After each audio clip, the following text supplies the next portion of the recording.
Welcome back. This is the last of the civil liberties lectures. The next mini recording will start the civil rights discussion. When I left you last time, I had talked about three cases involving the state of Georgia: Furman versus Georgia, Gregg versus Georgia, McCleskey versus Kemp.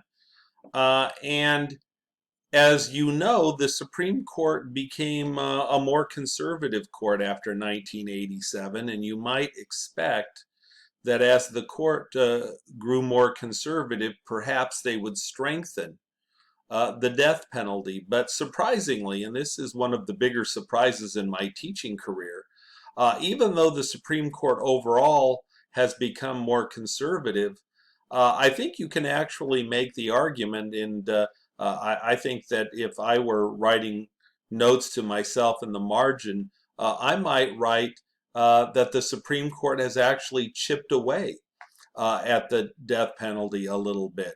Not only have a few more states abolished the death penalty since McCleskey versus Kemp, but now the Supreme Court has told some states that there are certain groups of people that you can no longer execute. And I have three examples of that in your notes, and I'll talk about these three, and then I'll probably give you a little teaser for where we're going to go after this lecture. The first case was Virginia versus Atkins. This was a 2002 case where Mr. Atkins had an IQ of 59. The state of Virginia wanted to execute Mr. Atkins because he was a big, physically imposing man, I believe in his early 30s. And Virginia's argument was that physically this man is an adult, and we therefore have the right to execute him for engaging in a murder. Mr. Atkins's attorneys claimed that in this particular case, he was mentally retarded, developmentally delayed, or the term that the courts use most often today is the term they are intellectually disabled. In this particular case, the Supreme Court ruled that because Mr. Atkins was intellectually disabled, he acted with less culpability than a, quote, person of normal intelligence. Because Mr. Atkins was operating mentally at the level of, say, a 5 or a 6-year-old child, which Virginia would not allow the execution of a 5 or 6-year-old child, the Supreme Court ruled that states cannot execute these intellectually disabled people. Once again, they act with less culpability, and the execution of those that are intellectually disabled would, in fact, constitute cruel and unusual punishment. So, the problem with this case, from my perspective, is not the decision they made. I clearly think that that's true. Mr. Atkins was operating mentally as a child. I'm not sure that Mr. Atkins even fully understood what the concept of death meant. But to me, the greatest weakness of the Atkins case is that the Supreme Court allowed the states to define intellectual disability, and the states defined intellectually disabled very, very different. Most states used a complex definition of intellectual disability, which goes way beyond me. I'm not a psychologist. As I told you earlier, I took a couple psychology courses. My guess is that some of you who are watching this video have a lot more experience in this area than I do. But the problem is that some states, including the state of Florida, based executions only on IQ. And IQ is certainly one measurement, but most states saw that as too simplistic, that intellectual disability goes way beyond just an IQ score, whether it's 60 or 65 or 70. And this issue of what constitutes intellectual disability came to the Supreme Court in 2014. It is a case that I do not have listed, but if you are interested in this issue of intellectual disability and the death penalty, you may want to look up a 2014 Supreme Court case called Hall versus Florida. Mr. Hall was a black man with an IQ of 71. 41 states at the time in 2014 would not allow the execution of someone just because they had an IQ of 71. So that means Florida was one of 9 states that allowed people to be executed based merely on IQ score. And in the case of Florida's case, the cutoff for executions were people with an IQ of 70. So Mr. Hall has an IQ of 71. He's barely above this. And the Supreme Court in this case ruled that the Florida standard was too simplistic, that mental disability is more complex than merely a simple IQ score.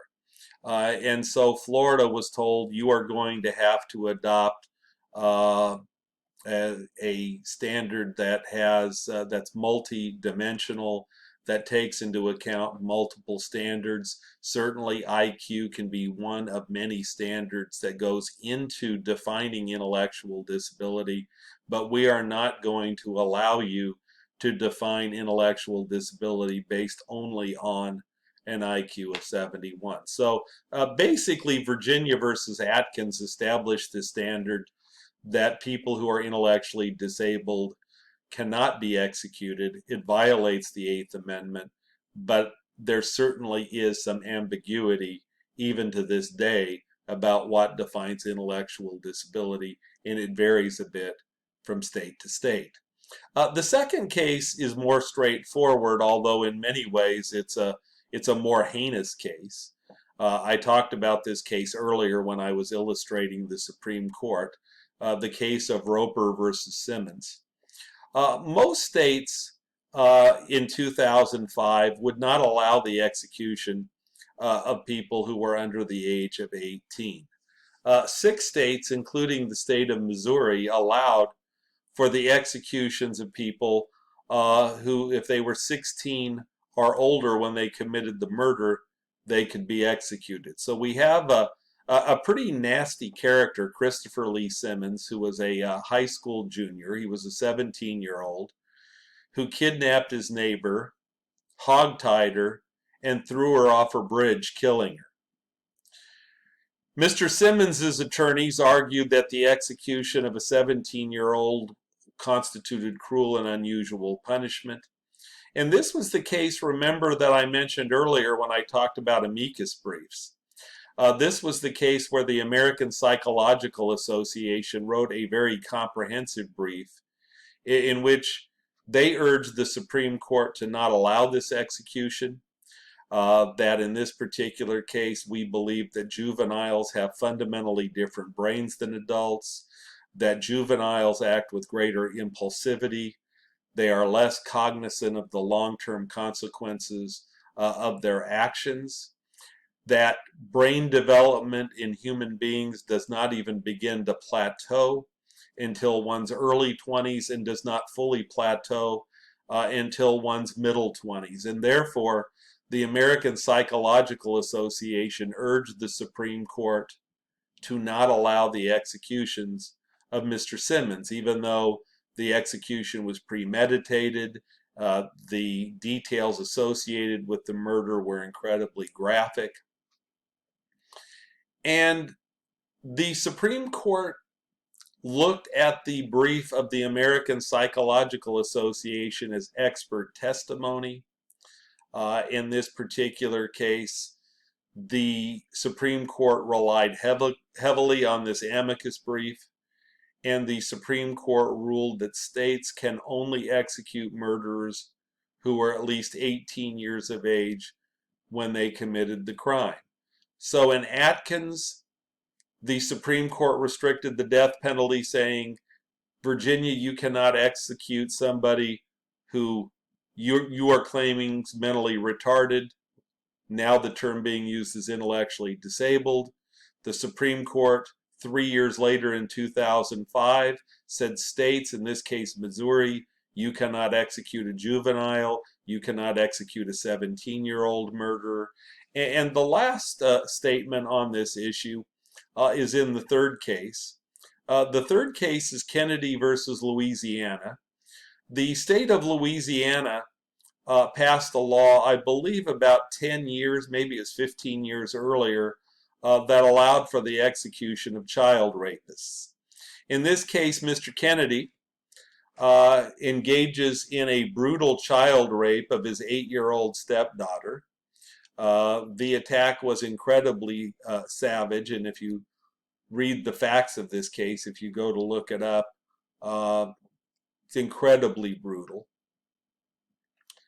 The Supreme Court, however, in this case, ruled that Louisiana could not execute a child rapist, that executions were reserved in this case for murderers, and most notably first-degree murderers.